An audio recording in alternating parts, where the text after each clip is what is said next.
So I'm interested in the models that we have for thinking about diversity and inclusion in the United States.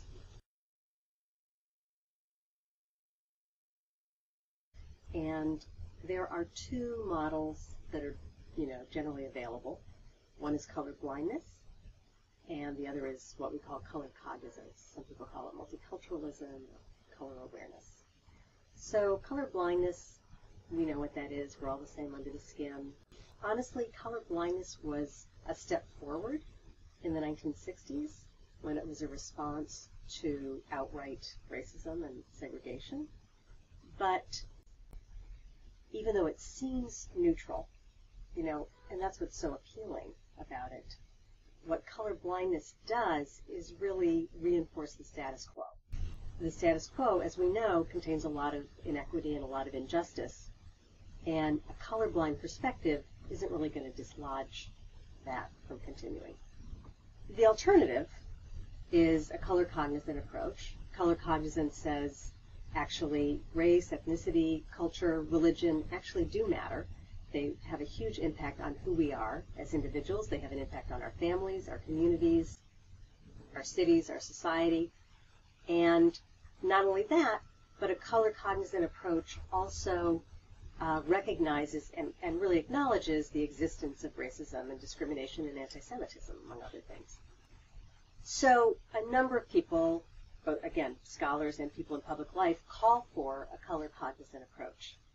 But what has struck me over the years is that they often overlook how difficult it is to actually be color-cognizant or enact color-cognizance in a group of people, particularly a group of people that's diverse by race or ethnicity or religion. And the reason why it could be hard to actually act in a color-cognizant way is because, first of all, we don't have a lot of models for it.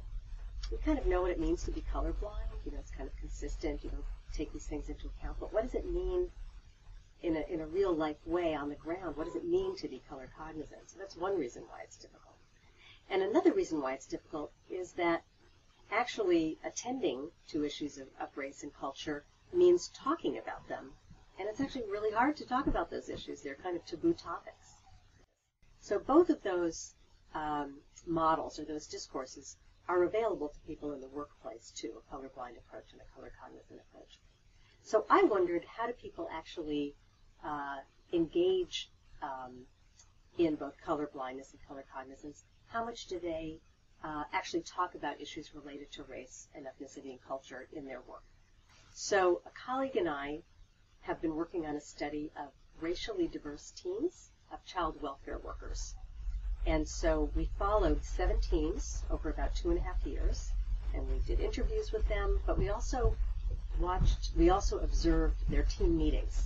And in their meetings, they talk about their cases, and they talk about their team dynamics and their team processes, and we were curious how much they would actually even raise issues related to race and ethnicity.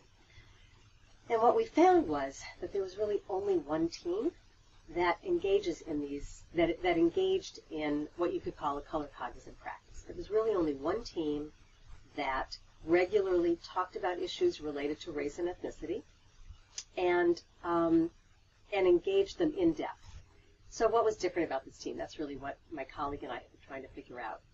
And there were a number of things that were different, but the thing that really stood out about this team from the beginning, we followed them for about 2.5 years, and from the beginning, this was a team that loved to debate. They loved to get into conversations about ideas.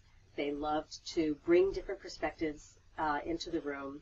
They didn't necessarily feel any compulsion to agree with each other.